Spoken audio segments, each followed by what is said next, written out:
Alright, so I got a 17 Avalon. Got some saying the squeak noise when hitting over speed bumps or rough area. There's a TSB for the sway bar bushing. This will be this little fella there. Got the two bolts there. That's you have to get from the top. You'll have one over here. This is a hybrid. The tools you'll need is a 10 millimeter, a 14 millimeter. I believe it's a 19 millimeter. So I got this supported here.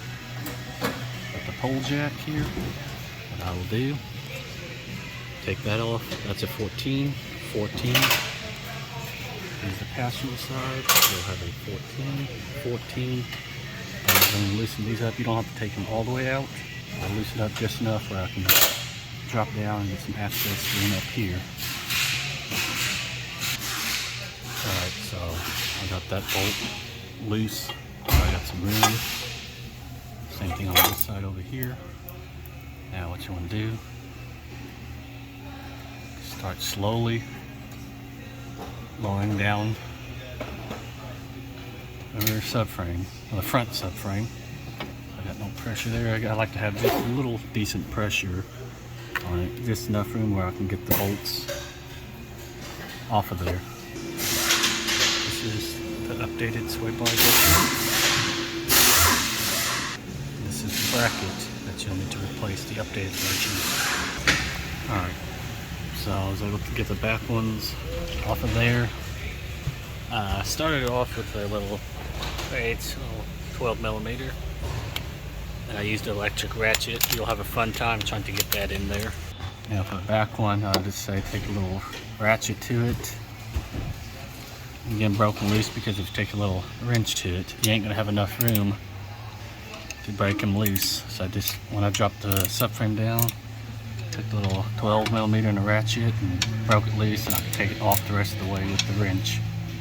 Alright, so I got all 4 of those screws told off there. Now I gotta do, take the bracket off of there. That can be pitched. Got another bracket over here. I have to kind of work with it. Off that one. And you'll have the rubber bushing. I'll make 2 hands on that one. Basically, you can move this around, get some more room if you need. Basically, that rubber bushing opens up like a little mouth. And you can just slide it right on out. Same thing with this side here. You can open it up and slide it out. Now, the way I do it, since the cut is here towards me, I'll put the new one on just like I took that old one off. So the cut will be facing towards me. There's a comparison. These 2 are the old ones. These are the new ones.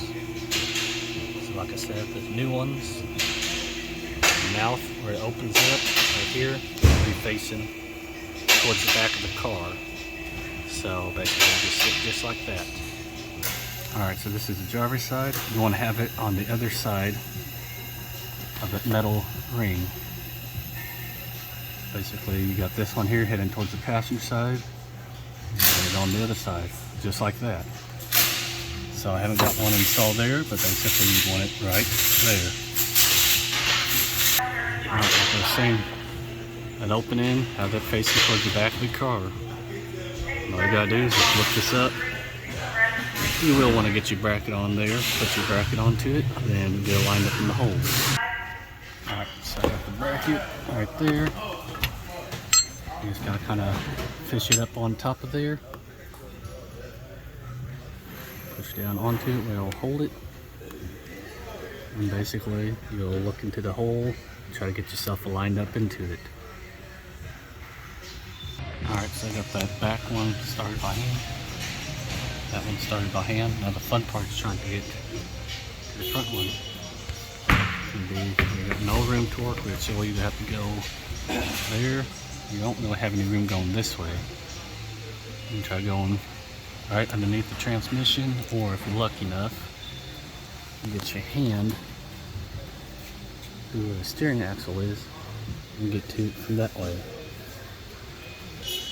Alright, so I got the front ones. What I had to do, go for this way.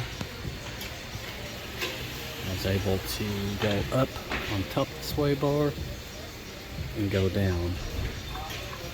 Basically, my arm going here, goes up there and down right in front of there.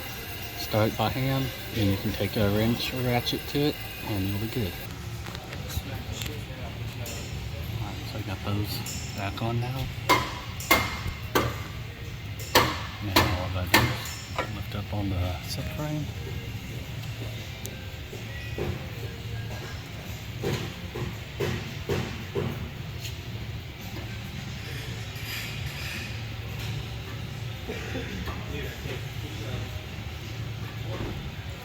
Alright, now I'm ready to zip on this 19. Same thing here. Before you do that, what I would have you do, get that bolt started first. Think of that with this side, get that bolt started in there so it stays into place. Got that holding on by that nut there. Same thing over here. Now, go ahead.